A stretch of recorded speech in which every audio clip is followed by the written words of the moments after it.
Muy buenos días a todos de nuevo. Muchas gracias por querer seguir estando aquí. Vamos a seguir estudiando, leyendo juntos el capítulo 16 de Ausencia de Felicidad,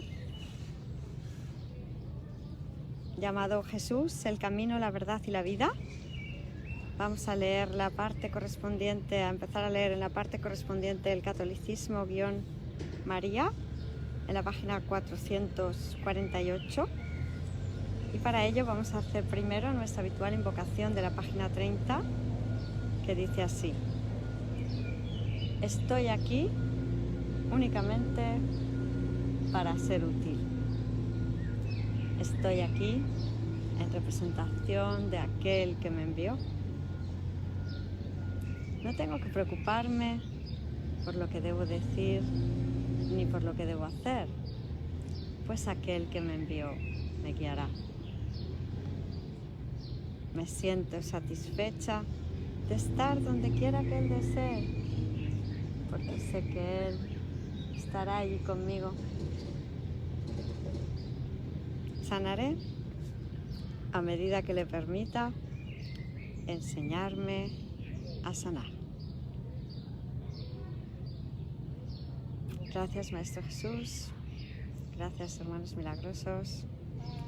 Gracias a todos, Santa Rosa Espinosa, gracias. Pues el catolicismo, María. Aunque Helen nunca estuvo de acuerdo con las doctrinas y dogmas de la Iglesia Católica Romana o de ninguna enseñanza religiosa formal, en realidad, jamás abandonó su fascinación con esta. Parecía encontrar un raro consuelo en algunos de sus rituales, notablemente en la misa y el rosario. De hecho, fue Helen quien primero me enseñó a rezar el rosario, y cuando se sentía particularmente ansiosa, encontraba consuelo si lo rezábamos juntos, así como lo encontraba al asistir a misa. Con frecuencia podía oír útiles mensajes de Jesús mientras estaba en la iglesia, durante los periodos en que sentía que su audición...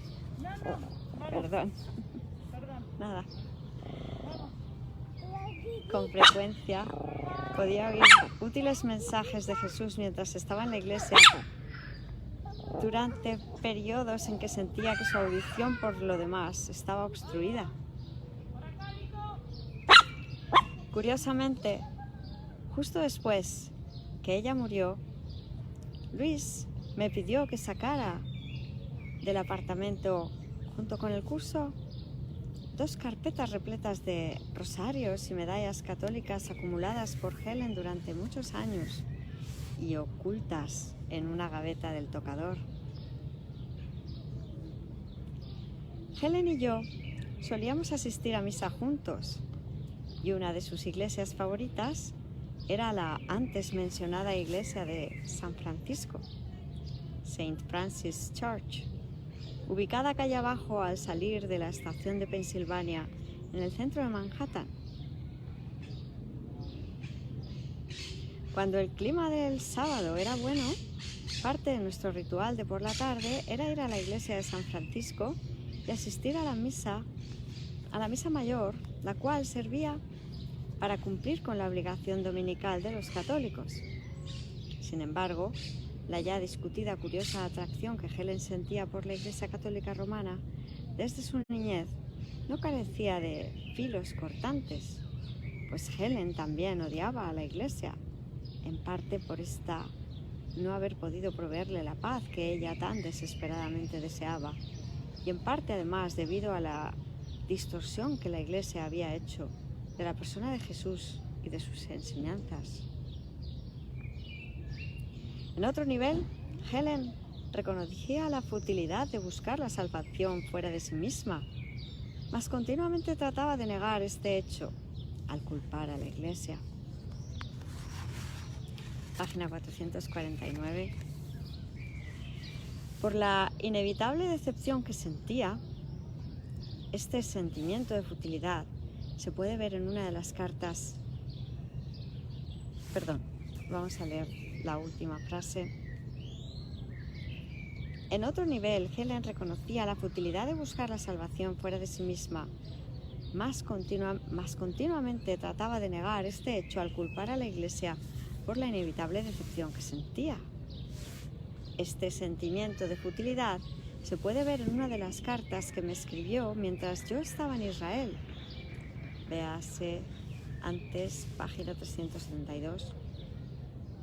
Ya he discutido cuán pronto en la vida de Helen se comenzó a desarrollar su interés por la Iglesia Católica Romana.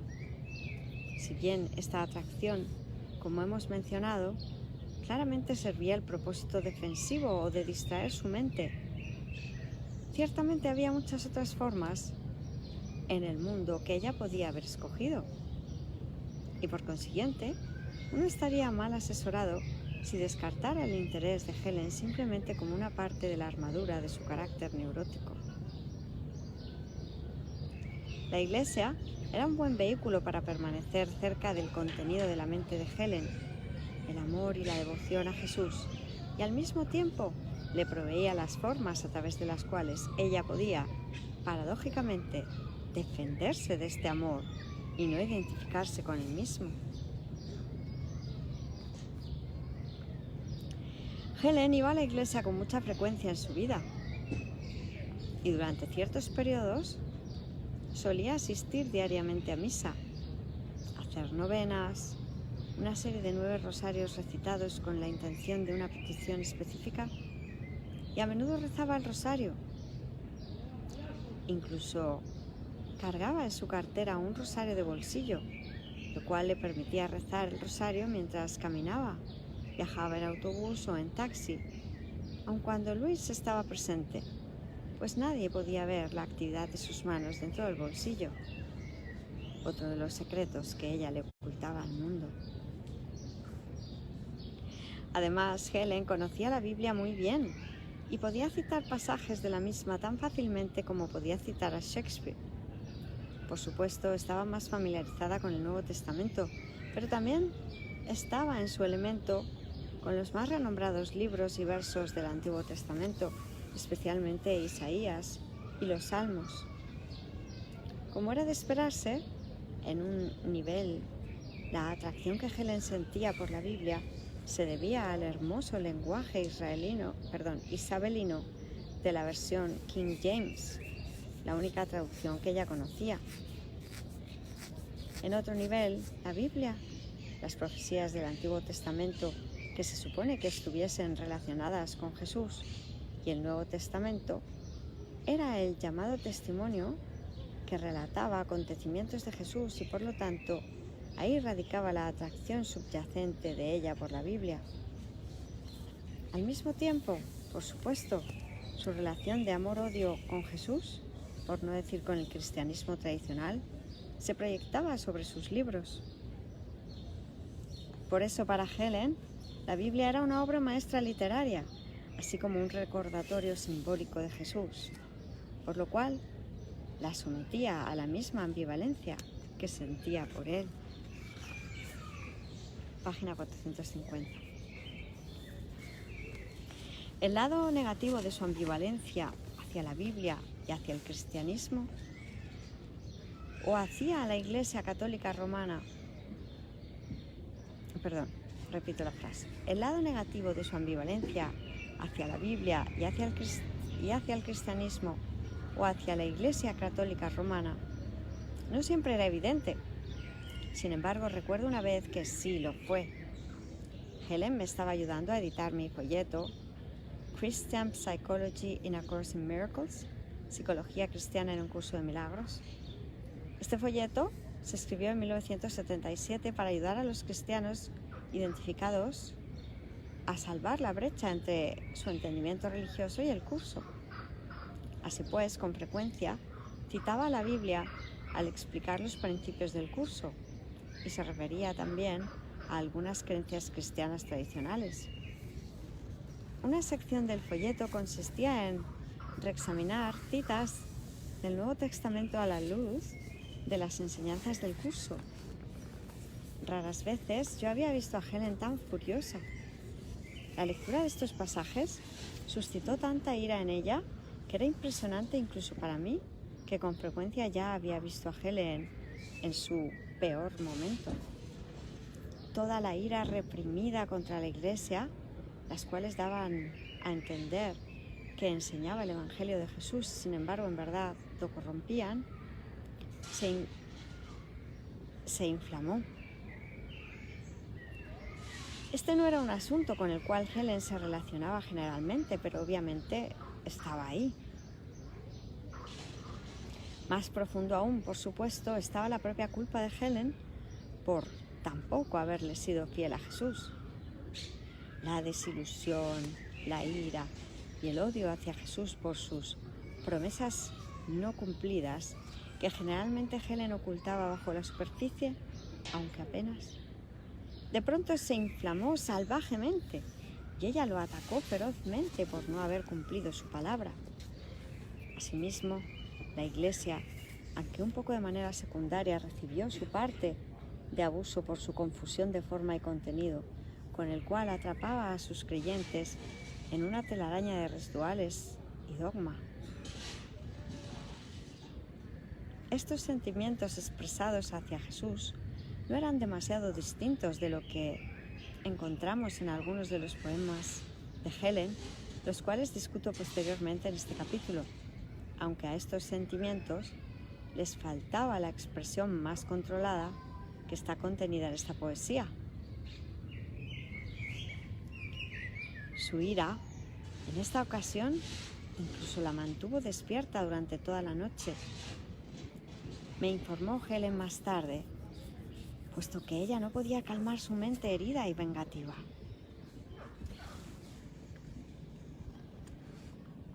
Perdón un segundito.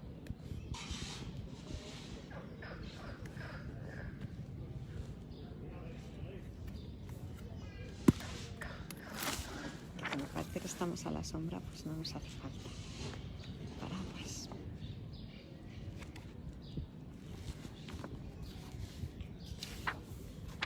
Para quitar eso.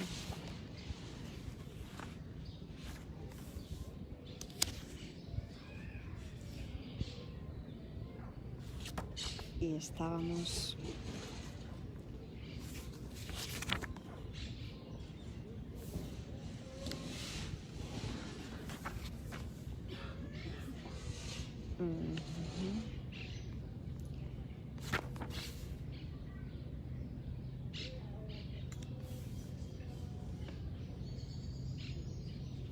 promesas no cumplidas. Asimismo, la Iglesia, aunque un poco de manera secundaria. A ver si es que me pasé la página sin... Pues no. El catolicismo María.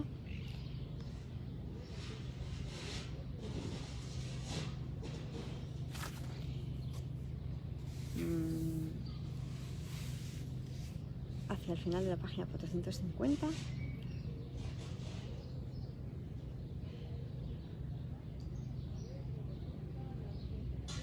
Su ira en esta ocasión incluso la mantuvo despierta durante toda la noche, me informó Helen más tarde, puesto que ella no podía calmar su mente herida y vengativa. No obstante, la mayor parte de la relación consciente de Helen con la Iglesia era positiva. Ya he indicado el afecto de Helen hacia el padre Michael, compartido por todos nosotros. Durante un periodo de nuestra amistad, Michael pasaba por Bill a su apartamento una vez por semana, temprano por la mañana, y lo llevaba al centro médico, donde Helen y yo nos reuníamos con ellos. Luego Michael oficiaba la misa para nosotros 4 en la oficina de Helen. Si bien Bill era el que se sentía más incómodo con los rituales religiosos de la clase que fuera, página 451, mucho más con una misa católica. Él, junto con Helen y conmigo, disfrutaba este pacífico momento de íntimo compartir. Dicho sea de paso, Michael se apartaba un poco de lo tradicional, al permitirme a mí elegir las lecturas de la misa en lugar de seguir el calendario litúrgico ordinario. Así que la epístola procedía del curso y la sección del Evangelio seguía el mismo tema que se hallaba en la lectura del curso. De vez en cuando nos reuníamos en mi apartamento para oír la misa y luego teníamos una cena liviana, para la cual Louis se nos unía generalmente después de la misa. La obvia sinceridad y la devoción de Michael hacia Dios era el contenido con el cual nosotros nos uníamos, puesto que no estábamos de acuerdo con el dogma católico de que el pan y el vino literalmente se convertían en el cuerpo y la sangre de Jesús. Llamada número 97. En el dictado original del curso, Jesús le hizo a Helen 4 comentarios por separado acerca de la Eucaristía, 2 de los cuales se encuentran ahora en la segunda edición. La idea del canibalismo en relación con el sagrado sacramento es un reflejo de una visión distorsionada del compartir. Te dije antes que la palabra sed en relación con el espíritu se utilizaba en la Biblia debido al limitado entendimiento de aquellos a quienes les hablaba. También te dije que no la utilizaras. No quiero compartir mi cuerpo en el acto de la comunión porque no estaría compartiendo nada. Porque iba a tratar de compartir una ilusión con los santísimos hijos de un santísimo Padre. Y sin embargo, sí quiero compartir mi mente contigo. Del capítulo 7, epígrafe 5, párrafo 10, frases 7 a la 9. ¿Mas iba acaso a ofrecerte a ti, a quien quiero, mi cuerpo, sabiendo lo insignificante que es? ¿O, por el contrario, te enseñaría que los cuerpos no nos pueden separar? Mi cuerpo no fue más valioso que el tuyo. Capítulo 19, punto 4, subepígrafe A, párrafo 17, capítulo 19, la consecución de la paz, punto 4, los obstáculos a la paz. El primer obstáculo, el deseo de deshacerse la paz, párrafo 17, frases 5 a 7. La comunión viene con la paz y la paz tiene que trascender el cuerpo. Helen solía bromear con Michael en torno a esto y decía: después de todo, Mike, el pan es pan. Pero le sugería a Helen que tal vez ella no debía bromear con él de este modo, puesto que la misa era bastante seria y real para él. Michael tenía mucha confianza con la Madre Teresa y siempre que ella venía a Nueva York, él le servía como chofer a todas partes a petición del cardenal. En varias ocasiones, Michael hizo arreglos para que nosotros nos reuniésemos con ella. Una vez incluso en nuestras oficinas en el centro médico, y Helen y ella compartían un mutuo respeto.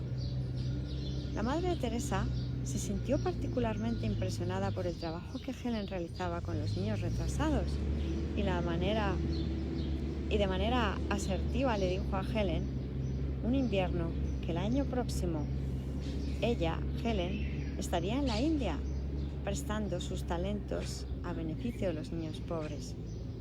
La Madre Teresa podrá haber hecho que los obispos temblasen cuando venía a sus diócesis y tenía a Jesús de su parte por añadidura, pero ni siquiera ella pudo lograr, página 452, que Helen hiciese algo que ella no decidiese hacer.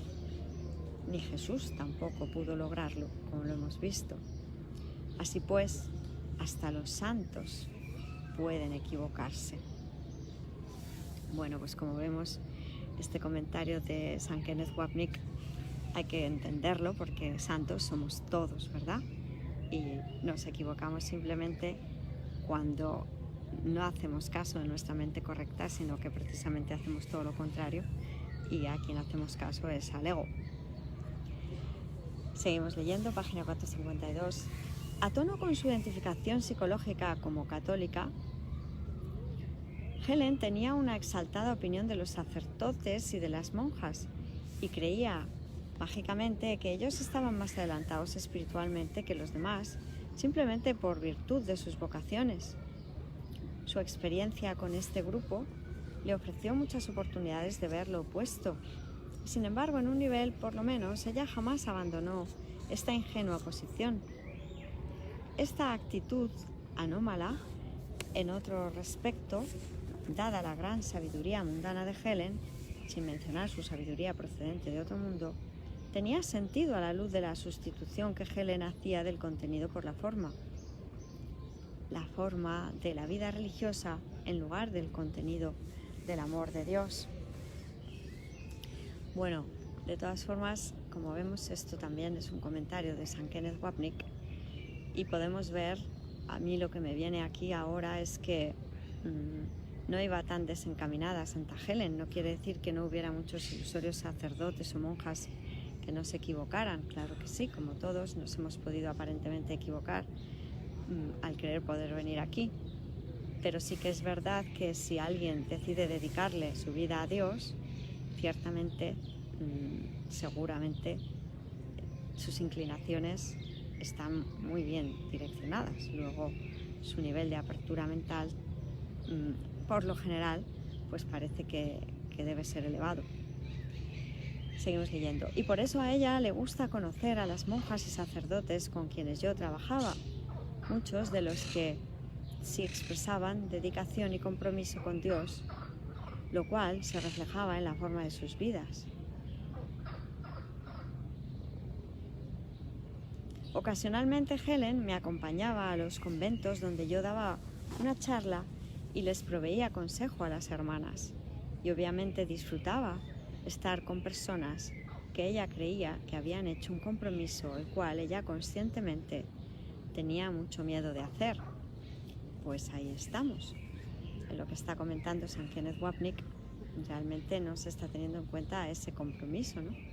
Y lo vemos en el anexo de un curso de milagros, cuando Jesús nos habla de la psicoterapia y de los psicoterapeutas, cuando nos dice que por muy desencaminados que parezcan estar estos, de alguna manera el que hayan elegido esa vocación de querer ayudar a sanar, ya significa que hay una buena voluntad, ¿no? Una pequeña dosis, por lo menos, de buena voluntad. Seguimos leyendo. Helen era, pues, una cristiana de armario. El lector puede recordar la actitud de secreto culpable de Helen, presente ya en su niñez, cuando se escabullía para ir a la iglesia los domingos con su institutriz católica. Posteriormente, como una mujer casada, Helen pasó por un periodo en que nuevamente se escabullía de la casa por la noche, mientras su esposo Louis estaba durmiendo, para caminar hasta la Catedral de San Patricio y asistir a los servicios efectuados tarde en la noche. Tan devota era ella, por lo menos en un nivel, que Michael tenía la certeza de que, en el momento de su muerte, Helen le pediría que la bautizara. Y el único gran temor de Louis, como mencioné en la parte 1, era que él despertase una mañana para encontrarse con que Helen se había convertido al catolicismo. Obviamente, él sabía que nosotros estábamos haciendo en mi apartamento, sabía lo que nosotros estábamos haciendo en mi apartamento antes de que se reuniera con Helen, con Bill, con Michael y conmigo para cenar. Pero característico de él, decidió no prestarle atención y solía aceptar los relatos de poco crédito de Helen sobre nuestro orar juntos.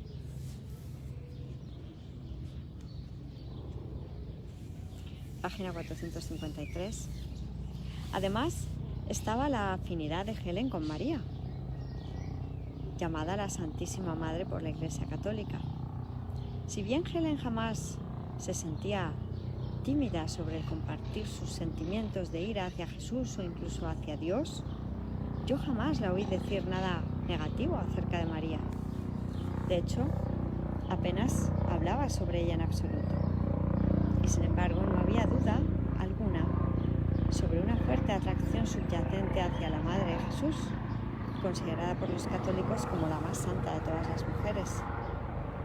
Esta atracción se puede trazar en retrospectiva hasta las experiencias que Helen tuvo dentro de la Iglesia Católica cuando era una niñita y acompañaba a su institutriz, pero tenía que esperar en el vestíbulo y a hurtadillas le echaba ojeadas a la bella mujer vestida de azul.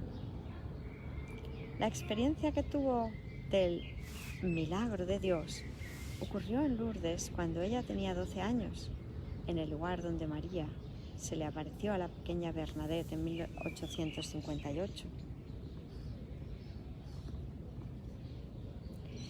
Es interesante por demás, sin embargo, que una de mis primeras charlas serias con Helen se centraba en María. Sucedió en el verano de 1973, en que Helen y yo apenas comenzábamos a relacionarnos. Pasamos el día en el zoológico del Bronx y recuerdo... Santa Rita ha visto a otro perrito. Uy, no, Mini. Si no quieres jugar, venga, Bruno, vamos. Perdón. Bruno, venga, vamos. Ya. Ah, puchipu. No pasa nada, Minita. Muy bien.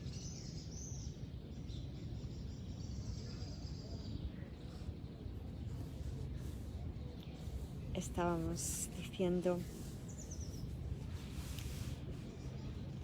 Es interesante por demás, sin embargo, que una de mis primeras charlas serias con Helen se centraba en María. Sucedió en el verano de 1973, en que Helen y yo apenas comenzábamos a relacionarnos. Pasábamos el día en el zoológico del Bronx y recuerdo que Helen me preguntó sobre María y mis sentimientos acerca de ella. Pensé que la pregunta tenía alguna importancia para Helen y le respondí con el relato de mis experiencias en la abadía trapense de Lantrum, en Israel, donde sentí una muy profunda conexión con María a través de la hermosa estatua que los monjes tenían al frente del santuario. Fue una conexión que yo encontré bastante rara, puesto que había crecido como judío. No tenía formación alguna en la devoción mariana. De hecho, mi parte favorita de cada día en el monasterio llegaba al final, cuando lo último que los monjes cantaban antes de retirarse era el hermoso himno gregoriano que me ronda por la memoria: Salve Regina, Salve Regina Santa. Todos nos arrodillábamos en la iglesia en penumbra y la luz única emanaba de la estatua de María en un tamaño superior al natural. Siempre era un momento especial para mí. Compartí estas experiencias con Helen, quien se sentía fascinada con todas. Sin embargo, debido a que Jesús era siempre el objeto específico de mi experiencia espiritual y no María, en realidad nunca discutimos el tema nuevamente. Además, la clara ambivalencia de la relación de Helen con Jesús parecía requerir más atención. Si yo hubiese proseguido con el tema de María, estoy seguro de que Helen hubiese hablado mucho más acerca de sus sentimientos y experiencias relacionados con ella. Y probablemente estas discusiones hubiesen estimulado la escritura de más poemas de los que escribió sobre temas marianos. Así que había en Helen, página 454, en un nivel, la acostumbrada mentalidad católica de venerar a María, especialmente al rezar el rosario. Pero en Helen había un nivel más profundo también. Durante la escritura de un curso de milagros, Jesús hacía referencias ocasionales a María, en las cuales comparaba a Helen con ella en términos de función. María al dar a luz a la persona de Jesús, Helen al dar a luz su mensaje a través de un curso de milagros, con indicaciones del mismo grado de santidad.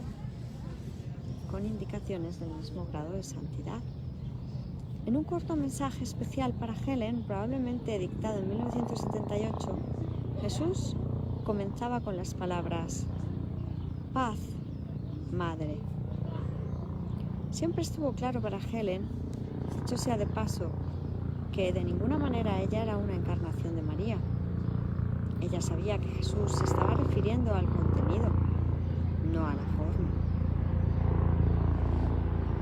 Así que hubo indicaciones, como se ha planteado, de que Helen compartía el mismo resplandor interno y la pureza de María, y del mismo modo que Helen era tan íntimamente una con Jesús como lo era María.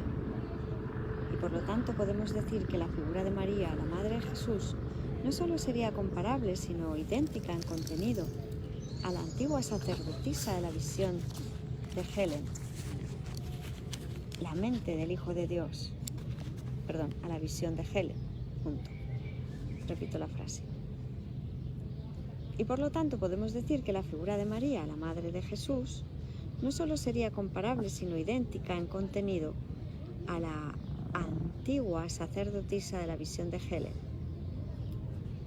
La mente del Hijo de Dios es una. Y por eso cada uno de nosotros lleva consigo ese pensamiento de la absoluta pureza de Cristo que las figuras históricas de Jesús y María representan. En los múltiples mensajes y experiencias internas que tuvo Helen, Jesús le estaba ayudando a que se identificase nuevamente con el amor que era su verdadero ser. Una visión extremadamente poderosa e importante de María que tuvo Helen refleja el gran respeto, si no es que el amor que ella sentía por esta mujer, que era en todo respecto igual a Jesús. Fue una visión de la gran estatua de Miguel Ángel, la Pietà, la cual representa a María sosteniendo el cuerpo desplomado y muerto de su hijo. Helen vio esta figura de María frente a ella y la oyó decir: esto no significa nada.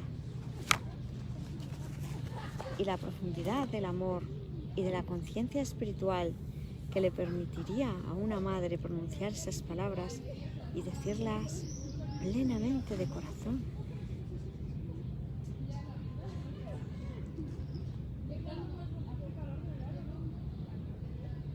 La figura de María representaba para Helen el mismo contenido que representaba la sacerdotisa de su visión anterior, sin mencionar la imagen de la vida pasada de Helen como una antigua sacerdotisa que apenas estaba en el mundo y que permanecía al borde de este para sanar a aquellos que eran llevados ante ella.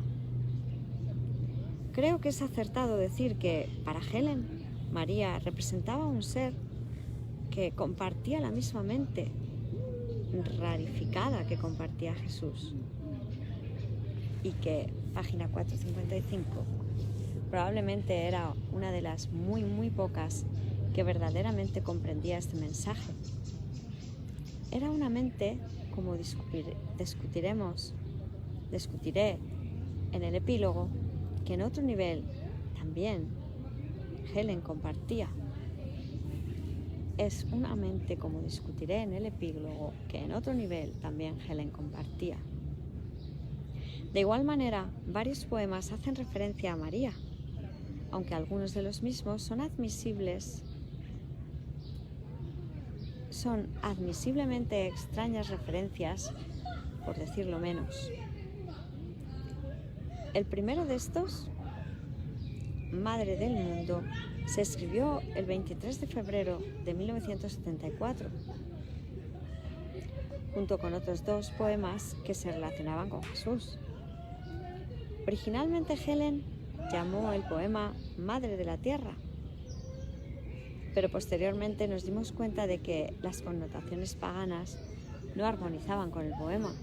Por consiguiente lo cambiamos primero a Madre Santa y finalmente a su título actual, Madre del Mundo. Helo aquí en su totalidad. La paz es una mujer, Madre del Mundo, por Dios enviada a posar su suave mano en las frentes febriles de mis hijos En su fresca certeza no existe el miedo y emana de sus pechos una tranquilidad sobre la cual se apoyan y disfruten la paz. Trae a sus temerosos corazones un mensaje de aquel que la enviara. Escuchad ahora a quien en nombre de vuestro Padre, Madre vuestra es. No escuchéis las voces del mundo, ni intentéis crucificar otra vez a mi primogénito y a un hermano vuestro. En sus ojos está el cielo, porque ella contempló a este hijo, que fue el primero. Y ahora, a vos ella contempla para hallarlo otra vez. No neguéis a la Madre del mundo, lo único que jamás anhela ver, que alguna vez anhela ver, pues es lo que vos también queréis hallar. Los regalos de Dios, página 84. Sigue diciendo San Kenneth Wapnick. Después de la referencia a la estrofa inicial, a una casi arquetípica madre, las estrofas segunda y tercera son claras alusiones a María, la Madre de Jesús. Estas estrofas también cargan conjuntamente consigo la súplica ferviente de que se oiga el llamado a la paz de la Madre y para nosotros, sus temerosos hijos, de que seamos como Jesús, su primogénito. Uno de los últimos poemas de Helen, escrito el día de Año Nuevo de 1978, es La resurrección y la vida. Ciertamente es un raro poema, página 456, y combina los mensajes de Navidad y de Pascua Florida. Tiene 7 estrofas, pero en un sentido realmente son 2 poemas. Y Helen específicamente pidió que solo las primeras 4 estrofas se imprimiesen como el poema real. El poema desafortunadamente se imprimió en su totalidad. De hecho, Helen me pidió que trazara una línea entre estos 2 poemas, estrofas 1-4 y de la 5 a la 7. 1 a la 4 y de la 5 a la 7. En los papeles en los cuales los escribimos a máquina originalmente, lo cual reflejaba la clara distinción entre los 2 que había en su mente. Estructuralmente, sin embargo, son similares, puesto que cada estrofa comparte el mismo número de líneas y la misma distribución de rima A, B, C,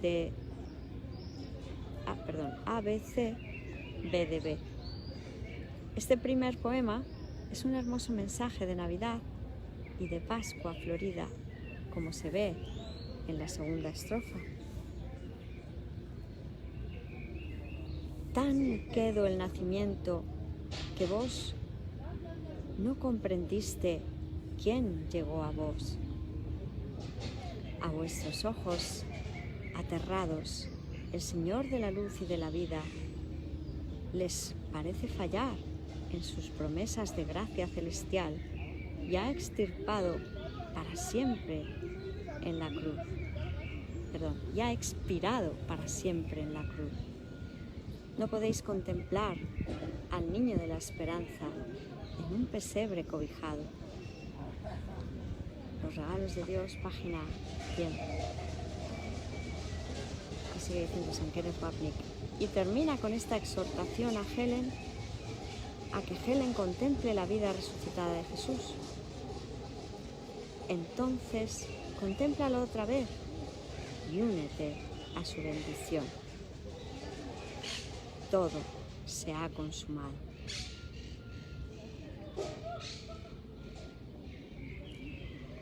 Los regalos de Dios, página 100. Y sigue diciendo San Kenneth Wapnick. El segundo poema no solo combina temas de Navidad y de Pascua Florida, sino también imágenes de Helen y María, de Jesús y Cristo. Y dice así: cuando resucitó, os llevaba en sus brazos. Vencida está la muerte. Paz. Vuestro mirar quedó fijo en el monte de los muertos, y tal parecía que habría de ser por siempre. Y ahora esperáis vos ver más allá del final que creíais haber visto. al primer niño que de vos nació.